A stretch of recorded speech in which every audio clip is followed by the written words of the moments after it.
En cambio, aquí estos estimulantes no les interesa la cantidad de óxido nítrico porque ellos van a estimular a la maquinaria de producción de óxido nítrico, que es la guanilato ciclasa. Hay una cuarta vía que se está potenciando y que hace unos meses en el Congreso Americano de Cardiología se presentó el primer estudio que le dio potencia para poder considerarla como una potencial vía, que es la vía del BMPR2. La proteína morfogenética del hueso es una proteína que está formada por dos tipos, el tipo 1 en verde, el tipo 2 en azul. Y lo que se conoce el BMPR2 porque se ve que hay alteraciones genéticas a nivel de este receptor 2, de la proteína morfogenética del hueso, que se relacionan con un tipo de hipertensión pulmonar más agresivo, más severo. Pero ese conocimiento de la genética ha permitido identificar que si uno conoce este receptor, va a poder decir que este receptor, el BMPR2 que está aquí, va a actuar sobre esta fase, el receptor tipo 1, y va a fosforilar a estas proteínas llamadas SMAD. Y estas proteínas SMAD lo que hacen es generar una vía a favor de la apoptosis, es decir, va a favorecer la muerte celular evitando la vasoconstricción, por lo tanto va a ser antiproliferativo. Esto es lo que se conoce de esta vía del receptor BMPR2. ¿Y por qué es importante esta vía? Porque se ha podido identificar que así como hay un receptor BMPR2 que actúa sobre estas proteínas que son antiproliferativas y proapoptóticas, por lo tanto, disminuyen la vasoconstricción, por lo tanto, disminuyen la hipertrofia de la cápsula o de la capa media de las arterias pulmonares, vamos a tener que en condiciones normales esta BMP va a estar en equilibrio con más bien una contraparte que se llama la activina, que más bien va a propiciar proproliferación. Entonces, si están en equilibrio, tanto el BMP como la activina, pues no vamos a tener ningún problema. Ustedes ven acá el calibre de la arteria pulmonar, normalmente elástica con una buena patencia. Pero ¿qué pasa si es que tenemos la condición de enfermedad vascular pulmonar? Vamos a ver que existe una sobreexpresión de la activina sobre la del BMP, que es lo que les expliqué la vez anterior en la diapositiva previa. Y en estas condiciones un exceso de activina, pues evidentemente va a tener un predominante efecto proproliferativo. Y así como les explicaba esto con la vía del óxido nítrico, la vía de las prostaglandinas y la vía de la endotelina, esta vía relacionada al BMPR2 específicamente a nivel de la activina ha permitido también conocer a un fármaco adicional cuyo beneficio ha sido demostrado recién en un estudio llamado el Stellar, en donde el sotatercept es prácticamente un antagonista de estas activinas, es decir, este sotatercept va a tener actividad afín con la activina, la va a anular y va a hacer que prácticamente el equilibrio se restablezca entre lo que es el BMP y lo que quede de la activina producto de la administración de este fármaco que se administra por vía subcutánea cada 21 días. Esto es lo nuevo que tenemos en cuanto a las vías fisiopatológicas de la hipertensión o de la enfermedad vascular pulmonar, que como les dije es digamos, el soporte o la excusa para que se produzca o para que se observe la hipertensión pulmonar que todos vemos en la ecografía o en el cateterismo. Les había hablado de la importancia que tiene la disfunción ventricular derecha porque es consecuencia de la enfermedad vascular pulmonar. Y es consecuencia de la enfermedad vascular pulmonar porque el ventrículo derecho pues es un ventrículo más delgado que el izquierdo, tiene otro tipo de contracción. Miren la energía con la que se contrae una vez que se llena. Miren el rosado que es el ventrículo izquierdo. Una vez que hay la contracción isovolumétrica, luego, una vez que hay el llenado, se provoca una contracción isovolumétrica importante que hace un incremento de presiones, luego se da el vaciado y luego la relajación isovolumétrica. En cambio, el ventrículo derecho maneja presiones más lentas, presiones más bajas, movimientos contráctiles más lentos, casi peristálticos, que evidentemente consumen menos energía y están menos preparados para condiciones de presión o de resistencias elevadas. Por eso es que si yo tengo una precarga incrementada, una poscarga incrementada o el ritmo cardíaco está alterado, yo voy a tener alteraciones en el ventrículo derecho. Y el ventrículo derecho, si está alterado, cualquier situación relacionada a la enfermedad vascular pulmonar va a ser peor. Es decir, si yo tengo un paciente con hipertensión arterial pulmonar asociada a esclerodermia o asociada a lupus o la idiopática o la asociada a cardiopatías congénitas, y yo de un momento a otro genero, por ejemplo, que el paciente en algún momento genere un coágulo e incremente la poscarga al ventrículo derecho, pues evidentemente ese ventrículo derecho va a claudicar. O si hace una fibrilación auricular, una taquicardia atrial, va a perder el ritmo cardíaco y obviamente el ventrículo derecho va a claudicar. Entonces, todos estos factores, y la precarga, si yo lo depleto mucho de volumen, le pongo mucho diurético, pues voy a tener una precarga del ventrículo derecho baja y eso también me va a afectar la contractilidad del ventrículo derecho. Entonces, son factores que van a hacer siempre que tener consideración cuando el paciente está descompensado. Si yo veo un paciente que tiene falla cardíaca clínicamente, predominantemente derecha, lo primero que tengo que ver son estos factores, ver cómo está mi precarga, ver cómo está mi presión venosa central, que tiene que estar no normal, que es 5, 7, 8, sino que tiene que estar medianamente elevada, alrededor de 12. Eso es una buena precarga para esos pacientes. Tengo que asegurarme si mi postcarga está bien, por eso se descarta si hay tromboembolia, y tengo que ver el ritmo cardíaco, si está sin fibrilación, si está en bloqueo.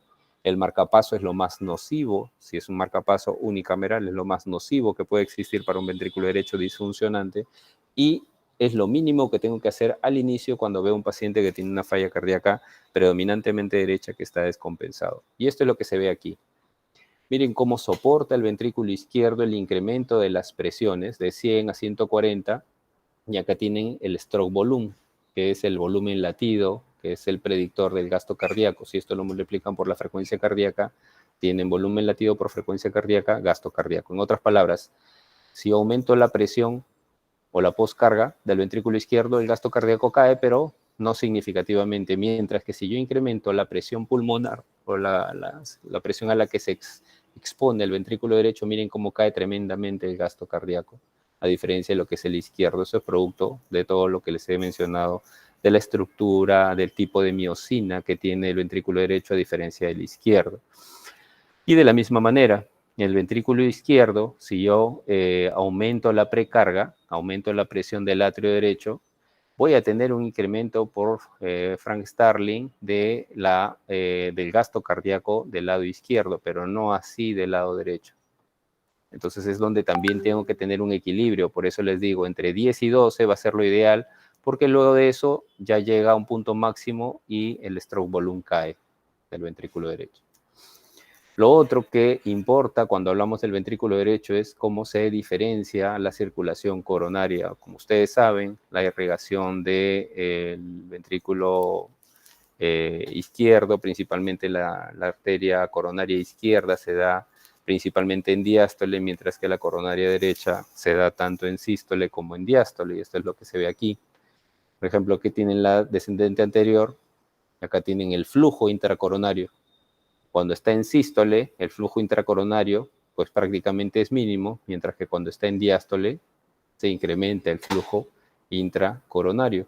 Por eso es que se dice que la descendente anterior y la circunfleja es diastólica dependiente.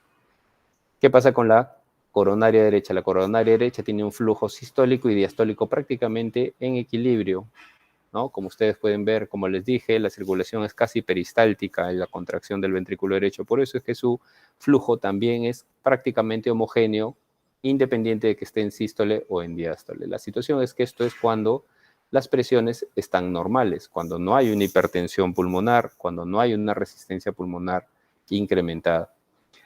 Si el ventrículo derecho se dilata e incrementa, obviamente, el estrés de la pared. Y al incrementar el estrés de la pared, si además de ello la presión de la arteria sistémica es menor a la presión pulmonar, en otras palabras, estamos observando presión pulmonar suprasistémica o cerca del valor sistémico, pues la perfusión de la coronaria derecha ya no va a ser sistólica y diastólica, sino va a ser solamente diastólica, similar a lo que sucede en la descendente anterior. Evidentemente le están quitando la mitad del ciclo cardíaco a la perfusión de la coronaria derecha, y esto lo que va a traer es isquemia del ventrículo derecho. Y si hay isquemia del ventrículo derecho, hay toda una serie de translocación de lo que significa a nivel de todo el sistema esplácnico. Le va a afectar el hígado, la circulación esplácnica, y todo eso va a traer una serie de mediadores inflamatorios que va a conllevar a una vasodilatación sistémica, y es lo que va a preceder a la falla renal y luego la muerte. Entonces es muy importante preservar la presión de la arteria coronaria derecha. ¿Cómo preservaría yo la presión de la arteria coronaria derecha si tengo que mi presión pulmonar está superando a la sistémica? Pues mejorando la presión sistémica. Entonces significa que hay pacientes con falla cardíaca derecha en donde si mi presión pulmonar es superada, pues yo tengo que ponerle presores. Al ponerle presores, la presión sistémica va a poder equiparar o quizás hasta superar la presión pulmonar, y voy a restablecer el flujo de la coronaria derecha y voy a hacer que la isquemia del ventrículo derecho sea mínima. Eso es lo que necesito entonces, mejorar la perfusión del ventrículo derecho. Para ello vamos a ver cómo se adapta el ventrículo derecho a diferentes circunstancias. Si tienen hipertensión arterial pulmonar, hay una sobrecarga de presión, es decir, hay un incremento en la poscarga del ventrículo derecho. Esto incrementa el estrés de la pared, genera una serie de alteraciones, tanto a nivel de la energía, isquemia, como pueden ver acá, o activación neuromoral, y provoca un remodelamiento del ventrículo derecho. Este remodelamiento se puede afectar tanto a nivel enzimático, como se da en la mitocondria, a nivel genético, en donde esto podría también alterarse dependiendo del tipo de miocina que yo tenga. Yo puedo encontrar miocinas que predominen, en donde predominen las beta-miocinas fetales y disminuyan las alfa-miocinas adultas, y esto hace de que yo, en lugar de tener un ventrículo derecho dilatado, pero adaptado, ustedes ven aquí un ventrículo derecho hipertrófico, está dilatado, pero no está mal adaptado como el que ustedes ven aquí, que este es el que se semeja a esa resonancia que les puse en la primera diapositiva. Entonces, yo puedo tener una enfermedad vascular pulmonar, una poscarga incrementada, una hipertensión pulmonar importante, pero va a depender de cómo se adapte mi ventrículo derecho, si yo tengo un ventrículo derecho mal adaptado o bien adaptado, para poder saber cómo se va a comportar la clínica del paciente. Por ello, entonces, yo voy a tener, si el paciente está con una mala adaptación, pues evidentemente va a ir a la falla cardíaca derecha y a las arritmias, y las arritmias van a provocar pues todo lo que les mencioné, más isquemia, más disfunción del ventrículo derecho.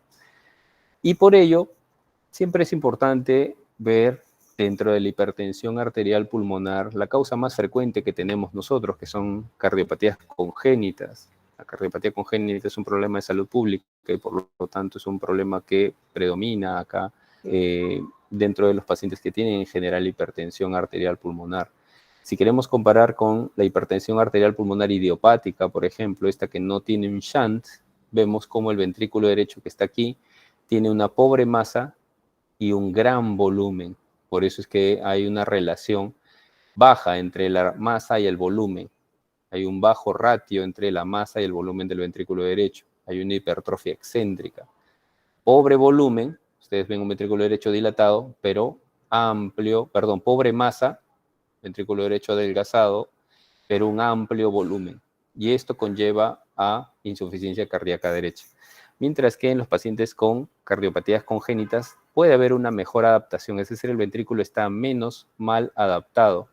Hay una hipertrofia, dilatación del ventrículo derecho, pero la hipertrofia es concéntrica, y esto hace de que pueda tener una mejor preparación este ventrículo derecho disfuncionante en el paciente congénito versus el que no es congénito. Y acá ustedes pueden ver, por ejemplo, la sobrevida de aquellos pacientes con hipertensión arterial pulmonar idiopática, por ejemplo, comparada con el Eisenmenger. Por eso es que tenemos que tener mucho cuidado cuando decidimos cerrar a un paciente con cardiopatía congénita y no hemos valorado bien la resistencia vascular pulmonar, porque si nosotros la cerramos y el paciente no tenía indicación de cierre, se va a comportar como una idiopática, cuando si lo dejamos abierto porque quizás ya se le pasó la hora, la sobrevida aún en Eisenmenger va a ser mejor que aquel paciente al que se le cierra el defecto. Y esto es algo que, bueno, amerita todo un tema de discusión cuando saber si realmente puedo cerrar o no un defecto. Si yo tengo un paciente con un ventrículo derecho mejor preparado, como en el Eisenmenger, el tipo de muerte que va a tener, porque tampoco es que esté libre de muerte, ustedes ven acá una sobrevida del 80%, va a ser predominantemente por muerte súbita. Mientras que si yo voy a tener un ventrículo derecho mal adaptado, mayormente dilatado, ustedes van a ver que la mayor causa de muerte no es muerte súbita, sino es la falla cardíaca derecha progresiva. Esa es la importancia de saber cómo se adapta mi ventrículo derecho. Si yo tengo acá, por ejemplo, el idiopático, así es cuando nace, así está en la niñez, miren, ventrículo derecho, ventrículo izquierdo, el ventrículo derecho en la niñez, quizás si todavía no se ha expresado la enfermedad, cuando ya comienza a expresarse, miren cómo se incrementa el grosor de las paredes de la arteria pulmonar, pues evidentemente eso genera incremento de resistencia y por eso es que comienza a dilatar el ventrículo derecho, como lo ven aquí, pero todavía dentro de una fase compensada. Posteriormente, si no intervenimos aquí, el ventrículo derecho comienza a dilatarse, colapsa el ventrículo izquierdo a diferencia de la fase compensada y cuando ya estamos en un estadio terminal donde el lumen prácticamente ya no se ve como en esos cortes histológicos que les mostré, eso significará que el ventrículo derecho no solo está dilatado, sino que las paredes ya se adelgazaron por la ley de Laplace. Entonces, si ustedes ven este tipo de ventrículo derecho en relación al izquierdo en la eco, ya se pueden imaginar cómo está la resistencia vascular pulmonar. De ahí la importancia de que en el tratamiento, en lugar de buscar que baje la presión pulmonar, lo que debo buscar es que mejore esta disfunción del ventrículo derecho y tratar de llevarla a este nivel, en esta fase compensada, sin importar cómo está el valor de la presión pulmonar. Nos centramos entonces en el ventrículo derecho. De esto va a depender de muchas variables. Habíamos hablado de la parte genética, pero también existen otras alteraciones, como alteraciones a nivel de algunos minerales, como el calcio, alteraciones en el remodelado que hacen que haya más fibrosis y por eso es que se adelgaza las paredes del ventrículo derecho y entra en disfunción y falla cardíaca derecha. No todas las cardiopatías congénitas son iguales. Cuando el shunt es pretricuspidio, los CIA, los drenajes venosos anómalos, hay una sobrecarga principalmente de volumen. Esto va a dilatar el ventrículo derecho, pero no lo va a hipertrofiar. ¿Por qué no lo va a hipertrofiar? Porque se está dilatando principalmente por volumen, debido a que es el atrio derecho el que sufre principalmente. Y eso en años va a conllevar a la hipertensión arterial pulmonar. Como ustedes ven aquí, acá vemos el ventrículo derecho, cuando el problema es por volumen, porque el shunt es pretricuspidio, pues el ventrículo derecho se va a dilatar de inmediato, pero como ustedes pueden ver, mal adaptado, a diferencia de lo que sucede, como vamos a ver acá, en los shunts postricuspidios, por ejemplo, el CIB, los ductus o los truncus o las cardiopatías complejas, principalmente la sobrecarga es de presión. Y si hay sobrecarga de presión, como es postricuspidio, el ventrículo derecho va a reaccionar y se va a hipertrofiar, cosa que no sucede cuando tienen a los casos de CIA. Por eso es que no van a tener este estadio normal, sino que de inmediato, como hay un CIB aquí, de inmediato el ventrículo derecho va a reaccionar y se va a hipertrofiar. Y cuando ya tenemos una fase avanzada, vamos a tener un ventrículo derecho que está dilatado, obviamente, pero que está mejor adaptado aquí porque está más hipertrófico. En otras palabras, como va a persistir el ventrículo fetal, pues se podría considerar que es un ventrículo entrenado. ¿Esto qué quiere decir? ¿Qué tendría mejor respuesta al incremento de la postcarga? ¿Un ventrículo derecho entrenado, mejor adaptado, o un ventrículo derecho como el que está aquí, mal adaptado, dilatado, con paredes delgadas? Se ha podido observar de que si yo evalúo por un lado los shunts pretricuspídeos versus el resto de cardiopatías congénitas, ustedes verán cómo el shunt pretricuspídeo tiene cierta similitud a aquellos pacientes que tienen hipertensión arterial pulmonar de tipo idiopático, porque el tipo idiopático se parece al CIA porque hace que el ventrículo derecho no esté preparado para esa sobrecarga. Entonces, es como que comparen el ventrículo derecho de un CIB de un ductus versus el ventrículo derecho de un CIA. Y por eso es que la diferencia en el tipo de muerte también va a variar. Finalmente, lo que les quería comentar era en relación a este fenómeno llamado acoplamiento ventrículo arterial. Se conoce que, así como la hipertensión pulmonar es más bien un reflejo de lo que sucede al fondo, es decir, de la enfermedad vascular pulmonar, del incremento de la resistencia vascular pulmonar, en realidad se considera que los síntomas que llevan al paciente con estas enfermedades son el reflejo de una mala adaptación del ventrículo derecho a la arteria pulmonar. Y esto es un problema a nivel del acoplamiento ventrículo arterial. Cuando se dice que está el ventrículo derecho bien acoplado, cuando, por ejemplo, tienen este tipo de sistema, nivel horizontal, no hay ningún problema, el rojo que podría ser el ventrículo lleva al azul, que es la sangre, y se lo lleva sin problemas. Cuando hay un problema de mal acoplamiento ventrículo arterial es cuando la resistencia está tan elevada que evidentemente dificulta el flujo anterógrado de la sangre, de atrio derecho, ventrículo derecho, arteria pulmonar, todo eso resulta tremendamente obstaculizado por el incremento en la resistencia vascular pulmonar, pues entonces vas a tener que el ventrículo derecho, que es el rojo, va a tener que sufrir para llevar la sangre hacia la arteria pulmonar y oxigenarse y producir todo lo que ustedes ya conocen en fisiología. ¿Cómo medimos esto? Si yo les digo de que en realidad los síntomas van a depender de un mal acoplamiento ventrículo arterial o un mismatch entre el ventrículo derecho y la arteria pulmonar, pues entonces yo tengo que tener alguna manera de medirlo. Cuando hay un buen acoplamiento, pues yo voy a tener un ventrículo derecho normal. Cuando hay un mal acoplamiento, yo voy a tener un ventrículo derecho dilatado. La manera de medirla de manera indirecta, a pesar de que se ha cuestionado bastante este valor, esta variable, tiene un valor que incluso es reconocido en las últimas guías de hipertensión arterial pulmonar.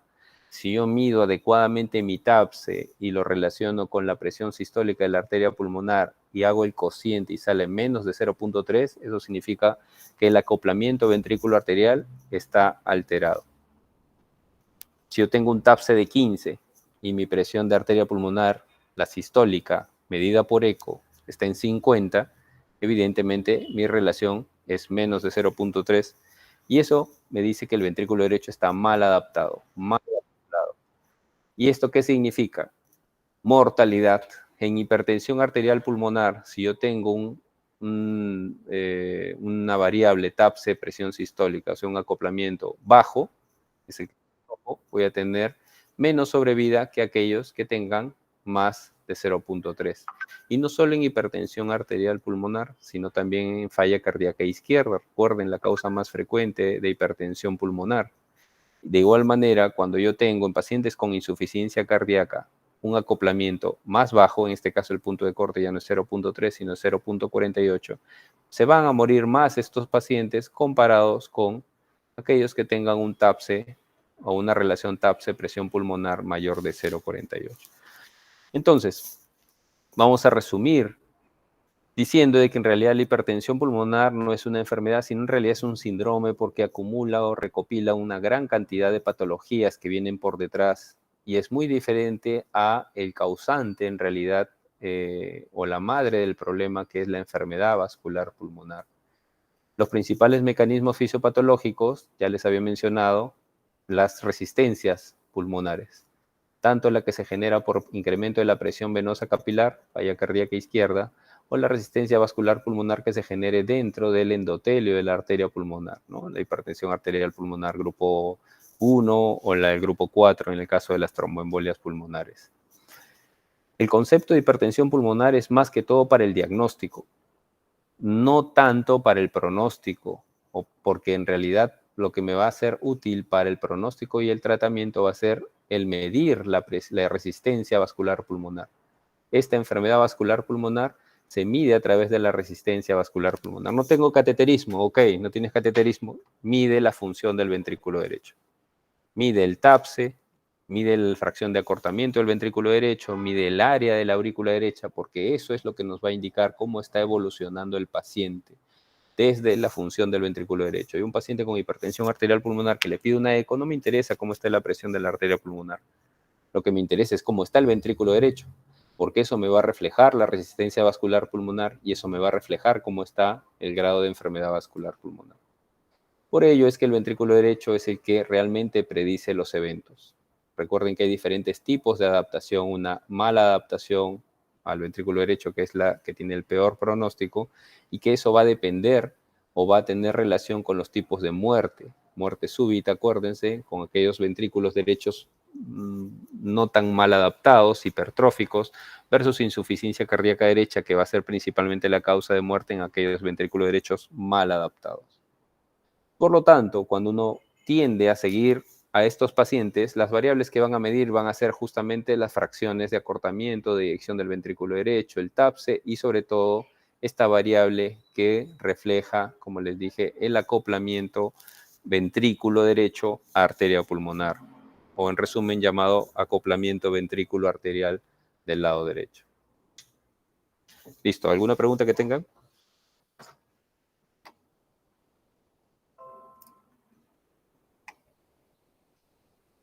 ¿Ninguna?